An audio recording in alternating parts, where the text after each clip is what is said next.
मसूरी में धूमधाम से मनाई गई महात्मा गांधी जयंती। गांधी चौक पर आयोजित किया गया कार्यक्रम। कैबिनेट मंत्री गणेश जोशी ने किया संबोधित। देहरादून में कैबिनेट मंत्री ने सहस्त्रधारा का किया दौरा। आपदा प्रभावित परिवारों से की मुलाकात। पीड़ितों को राहत राशि के चेक किए वितरित। महात्मा गांधी और पूर्व प्रधानमंत्री लाल बहादुर शास्त्री की जयंती। कांग्रेस कार्यकर्ताओं ने चित्र पर अर्पित किए पुष्प। महात्मा गांधी के योगदान को किया याद। देहरादून में एसएचओ शैंकी कुमार को किया गया निलंबित। एसएचओ ने नशे में कई वाहनों को मारी थी टक्कर। लोगों ने घटनास्थल पर जमकर किया हंगामा। और हरिद्वार में गोली मारकर फरार हुए तीनों आरोपी गिरफ्तार। पुलिस ने 72 घंटे के अंदर मामले का किया खुलासा। आरोपियों के खिलाफ आगे की कार्रवाई जारी। नमस्कार, स्वागत है आपका। मैं हूं आपके साथ सपना दीपक मदेशिया। बुलेटिन का आगाज करेंगे। मुख्यमंत्री पुष्कर सिंह धामी परेड ग्राउंड पहुंचे और दशहरा महोत्सव में शिरकत की। कार्यक्रम में कैबिनेट मंत्री गणेश जोशी भी उपस्थित हैं। तो आइए अब आपका सीधा रुख कराते हैं परेड ग्राउंड देहरादून का, जहां मुख्यमंत्री धामी दशहरा कार्यक्रम को संबोधित कर रहे हैं। अधर्म धर्म की जीत के रूप में, अन्याय पर न्याय की जीत में, और हमें प्रेरणा देता है। हम रावण का दहन करते हैं कि रावण हमारे समाज की जो बुराइयां हैं आज हमारे बीच में उन्हीं रूपों में रावण है, और जो बुराइयां हैं उन बुराइयों को हर वर्ष जलना होता है। आज नहीं, बरसों बरसों पूर्व बुराई के रूप में, अन्याय के रूप में जो रावण था, अहंकार के रूप में उसको जलाया जाता था, जलाया गया।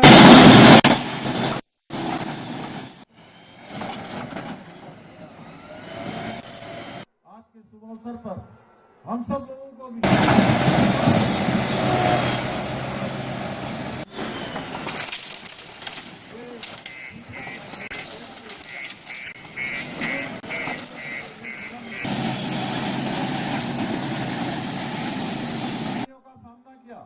लेकिन अपने मार्ग से कभी भी उन्होंने हटना स्वीकार नहीं किया। जिन भगवान राम को राजगद्दी मिलनी थी, उन्हीं को उसी समय राजगद्दी की जगह वनवास मिल जाता।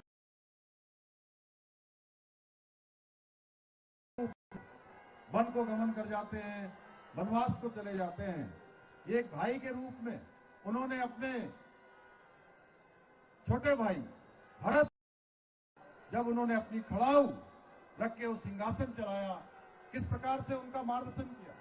लक्ष्मण को किस प्रकार से उन्होंने अनेक प्रकार की शिक्षाएं दी, किस प्रकार का उनका प्रेम था। और जब वो वनवास से लौट कर आते हैं तो सबसे पहले किसी माता के पास जाते हैं, तो कैकेयी के पास जाते हैं, जिनके कारण से उनको वनगमन जाना पड़ा, वनवास पर जाना पड़ा। ये भगवान राम का जीवन हमें सिखाता है। हमें अपने मन में करुणा रखनी है, क्षमा रखनी है, दया रखनी है, और सबसे प्रेम भाव रखना है। इसके साथ साथ हम सब लोगों को इस विजयदशमी पर्व पर यह भी संकल्प लेना है कि हम सब मिलकर हमारे प्रधानमंत्री आदरणीय नरेंद्र मोदी जी के नेतृत्व। मसूरी में राष्ट्रपिता महात्मा गांधी और पूर्व प्रधानमंत्री स्वर्गीय लाल बहादुर शास्त्री की जयंती धूमधाम के साथ मनाई गई। इस मौके पर मुख्य कार्यक्रम गांधी चौक पर आयोजित किया गया। कैबिनेट मंत्री गणेश जोशी और नगर पालिका अध्यक्ष मीरा सकलानी ने महात्मा गांधी और लाल बहादुर शास्त्री के चित्रों पर माल्यार्पण कर उन्हें श्रद्धांजलि अर्पित की। इस अवसर पर कैबिनेट मंत्री गणेश जोशी ने कहा कि महात्मा गांधी के आंदोलन ने अंग्रेजों को देश से बाहर निकाला, वहीं आज हम आजाद भारत में रह रहे हैं। पूर्व प्रधानमंत्री स्वर्गीय लाल बहादुर शास्त्री ऐसे व्यक्तित्व के धनी थे जिन्होंने देश के प्रधानमंत्री रहते हुए भारत को आगे बढ़ाने में महत्वपूर्ण भूमिका निभाई। इसके साथ मंत्री गणेश जोशी ने उत्तराखंड राज्य आंदोलन के दौरान मुजफ्फरनगर कांड को याद कर शहीदों को नमन किया। साथ ही प्रदेशवासियों को दशहरे की बधाई देते हुए कहा कि यह बुराई पर सच्चाई की जीत का पर्व है।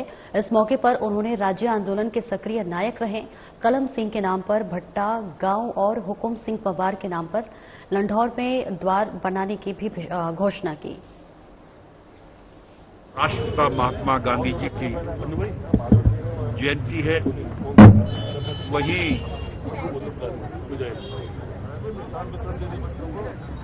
नैतिकता व चरित्र के महान व्यक्तित्व देश के पूर्व प्रधानमंत्री स्वर्गीय लाल बहादुर शास्त्री की जयंती है और वहीं आज दोपहर के दिन मुजफ्फरकांड हुआ था। आज यहाँ पर वो नमन करने के लिए यहाँ पर एकत्रित हुए हैं। और देखिए जरा, मैं कुछ कमी है मेरे अंदर, मैं जब चीज महसूस करता हूँ तो बस ये बोल देता हूँ कि आज अगर देश आजाद हुआ है तो उसमें सबसे बड़ा योगदान महात्मा गांधी जी का है, जिन्होंने अहिंसक तरीके से आंदोलन चलाया और करोड़ों करोड़ों लोग उनके पीछे खड़े हो गए और अंग्रेजों को अंत में हार माननी पड़ी और देश आजाद हुआ। उनको नमन करने के लिए यहां पर एकत्रित हुए हैं। वहीं जैसा मैंने कहा, नैतिकता व चरित्र की प्रतिमूर्ति, जो कि एक साधारण परिवार में जिन्होंने जन्म लिया, जब वो पढ़ते थे ये स्थिति थी कि वो। कैबिनेट मंत्री गणेश जोशी ने सहस्त्रधारा क्षेत्र का दौरा कर आपदा प्रभावित परिवारों से मुलाकात की। इस दौरान मंत्री गणेश जोशी ने आपदा प्रभावित परिवारों को राहत राशि के चेक वितरित किए। उन्होंने कहा कि दशहरा जैसे त्योहार पर जब लोग अपने घरों में खुशी मना रहे हैं, वहीं आपदा प्रभावित परिवार कठिन परिस्थितियों से जूझ रहे हैं। ऐसे समय में मेरा कर्तव्य है कि मैं उनके बीच आकर उन्हें सहयोग और सांत्वना दूं। इस दौरान सहस्त्रधारा के दुकानदारों ने भी अपनी समस्याएं मंत्री के समक्ष रखी। दुकानदारों ने बताया कि भारी वर्षा के कारण जलस्तर बढ़ने से उनकी दुकानों में पानी घुस गया है, जिससे उन्हें गंभीर आर्थिक नुकसान उठाना पड़ा। उन्होंने सरकार से विशेष सहायता अनुदान की मांग की। कैबिनेट मंत्री गणेश जोशी ने समस्याओं को गंभीरता से सुनते हुए उन्हें हर संभव मदद का आश्वासन दिया।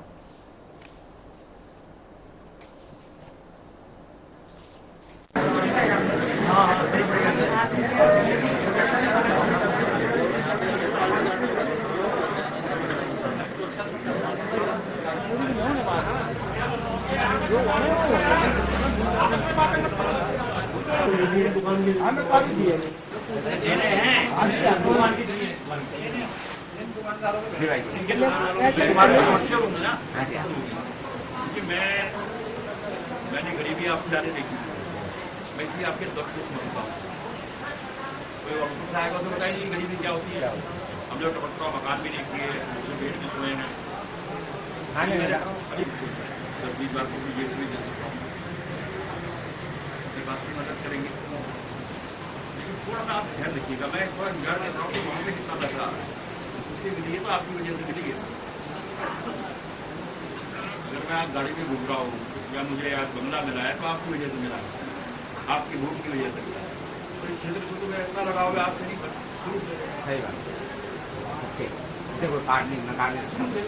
आप देखा हो जब काली गाड़ में आए तो तुम्हें 2.5 घंटा में आकर मुझे मालूम है कैसे मैं नदी पार करके वो जो फौज में रहा हूँ, पेड़ काट के पेड़ डाला, आपके तो काली गाड़ पहुंचते थे। रतन नहीं है यहाँ पे, आप थोड़ा भरोसा रखिएगा जितनी भी। और मैंने कहा आप एक, अगर आपको ये कुछ नहीं याद कुछ लेगा तो ले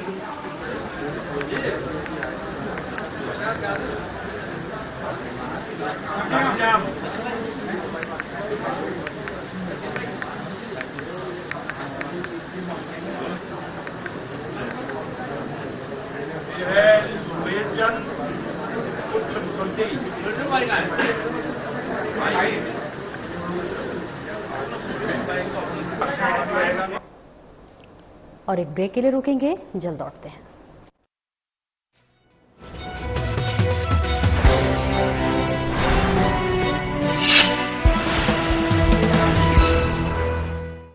स्वावलंबी हो रहा प्रदेश का युवा, सशक्त हो रहा उत्तराखंड। मुख्यमंत्री पुष्कर सिंह धामी के दूरदर्शी फैसलों और पारदर्शी नीतियों से उत्तराखंड में रोजगार की बयार बह रही है। युवाओं की लाचारी और भ्रष्टाचार की मार पुरानी बात हो गई है। अब युवाओं की मेहनत को समय रहते सही परिणाम मिल रहा है।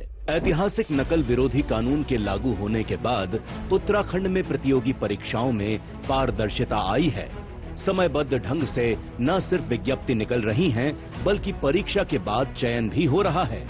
यही वजह है कि धामी सरकार के कार्यकाल में अब तक 25,000 से ज्यादा युवाओं को सरकारी सेवाओं में रोजगार देने का रिकॉर्ड बना है। पिछले 2-3 वर्ष उत्तराखंड में प्रतियोगी परीक्षा की तैयारी कर रहे छात्रों के लिए काफी अच्छे रहे हैं।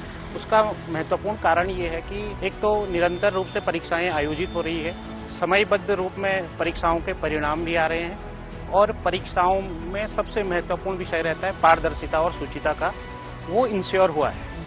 मुख्यमंत्री पुष्कर धामी ने महिलाओं के सामाजिक आर्थिक सशक्तिकरण की दिशा में साहसिक कदम उठाया। सरकारी नौकरियों में महिलाओं के लिए 30% क्षैतिज आरक्षण के प्रावधान से प्रदेश की महिलाओं को रोजगार में समान अवसर मिल रहे हैं।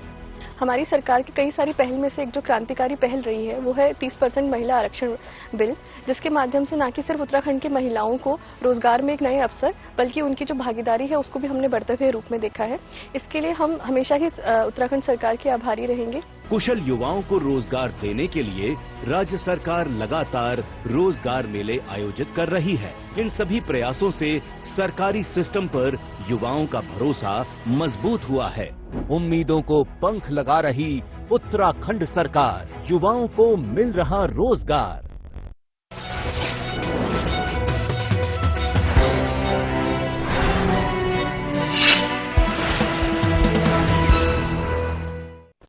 और ब्रेक के बाद एक बार फिर से स्वागत है आपका। खबरों में आगे बढ़ेंगे। उत्तराखंड राज्य आंदोलन के दौरान अनेकों लोगों ने अपनी शहादत दी थी और हजारों लोग इसमें घायल हुए थे, लेकिन आज की युवा पीढ़ी उत्तराखंड राज्य आंदोलन में अहम भूमिका निभाने वाले लोगों को भूलती जा रही है। उत्तराखंड राज्य आंदोलनकारी देवी गोदियाल ने बताया कि 1 सितंबर खटीमा गोलीकांड और 2 सितंबर को मसूरी गोलीकांड के बाद उत्तराखंड राज्य आंदोलन अपने चरम पर था। हजारों की संख्या में लोग दिल्ली में उत्तराखंड राज्य की मांग को लेकर जा रहे थे कि रामपुर तिराहा पर पुलिस द्वारा उन्हें रोक दिया गया, जिसमें 7 लोगों की मौत हो गई थी और लगभग 200 लोग घायल हो गए थे। उन्होंने कहा कि आज भी उत्तराखंड के लोग पुलिस की उस दरिंदगी को देखकर कांप उठते हैं। कैबिनेट मंत्री गणेश जोशी ने कहा कि रामपुर तिराहा कांड को बहुत नजदीक से देखा है। उत्तर प्रदेश सरकार द्वारा निहत्थे आंदोलनकारियों पर गोलियां बरसाई गई। उन्होंने कहा कि उत्तराखंड राज्य आंदोलन को पाठ्यक्रम में शामिल करने के प्रयास किए जाएंगे। राज्य आंदोलनकारी मनमोहन सिंह मल्ल ने कहा कि 31 वर्ष बीत जाने के बाद भी आज तक दोषियों को सजा नहीं मिल पाई। अच्छा विषय है, इसके बारे में खुली से हम बात करेंगे, क्योंकि आज ये राज्य बना है तो उनके कारण बना है। कि मैंने कहा मैं तो उस आंदोलन में रहा हूं, उसकी पीड़ा को झेला हूं। अभी तक ये हड्डियां, अभी तो मित्र पुलिस है, उस टाइम तो मुलायम सिंह की पुलिस ऐसे मारती थी कि अभी तक हड्डियां बोल रही हैं। तो उनको भी हमें नमन करना चाहिए और हमारी भावी पीढ़ी याद रखे जो आपने सुझाव दिया है। मुख्यमंत्री से बात करके उसको हम पाठ्यक्रम 2 अक्टूबर 1994 का जो रामपुर तिराहा कांड है, ये बड़ा काला दिवस है इस प्रदेश के लिए और इस सरकार के लिए, क्योंकि जो लोग दिल्ली शांतिपूर्वक तरीके से जा रहे थे रैली में, दिल्ली की घोषणा हुई थी कि दिल्ली में रैली है, और रामपुर तिराहे पे जो है इस तरह का कांड कर दिया बर्बरतापूर्वक, ये इतिहास के पन्नों में जो लिखा जाएगा, ये बहुत बड़ा काला दिवस है। लगातार पहले 2 सितंबर को मसूरी में गोलीकांड हुआ, पहले 1 तारीख को खटीमा में गोलीकांड हुआ, फिर 2 सितंबर को मुलायम सिंह की सरकार ने मसूरी में गोलीकांड किया और ठीक 2 अक्टूबर को मुजफ्फरनगर कांड। हर 1 महीने में इस तरह की घटना होती रही। दिल्ली प्रदर्शन के लिए महिलाएं और पुरुष और युवा सब लोग जो है दिल्ली जा रहे थे। और आगे बढ़ेंगे, जहां भगवान बद्री विशाल के कपाट बंद होने की तिथि घोषित हो गई है। बीकेटीसी अध्यक्ष हेमंत द्विवेदी और रावल अमरनाथ नंबूद्री की उपस्थिति में विद्वान धर्माचार्यों ने कपाट बंद की तिथि तय की है। इस बीच 25 नवंबर को दोपहर 2:26 पर, माफ कीजिएगा, 2:56 पर शीतकाल के लिए बंद होंगे बद्रीनाथ धाम के कपाट। शीतकाल के गद्यस्थल नरसिंह मंदिर ज्योतिर्मठ के लिए प्रस्थान का शुभ मुहूर्त भी निर्धारित किया जाएगा। 22 अक्टूबर अन्नकूट गोवर्धन पूजा पर होंगे बंद गंगोत्री धाम के कपाट। बाबा केदार और यमुनोत्री धाम के कपाट भैया दूज 23 अक्टूबर को होंगे बंद। बाबा केदार की पंचमुखी देव डोली प्रथम पड़ाव रामपुर में करेगी रात्रि विश्राम। 24 अक्टूबर रामपुर से श्री विश्वनाथ मंदिर गुप्तकाशी पहुंचेगी डोली। 25 अक्टूबर गुप्तकाशी से डोली पहुंचेगी शीतकालीन गद्य स्थल श्री ओमकारेश्वर मंदिर ओखीमठ। बीकेटीसी के अध्यक्ष हेमंत द्विवेदी ने तीर्थयात्रियों से की अपील, अधिक से अधिक संख्या में श्रद्धालु आए बद्रीनाथ और केदारनाथ धाम की यात्रा पर।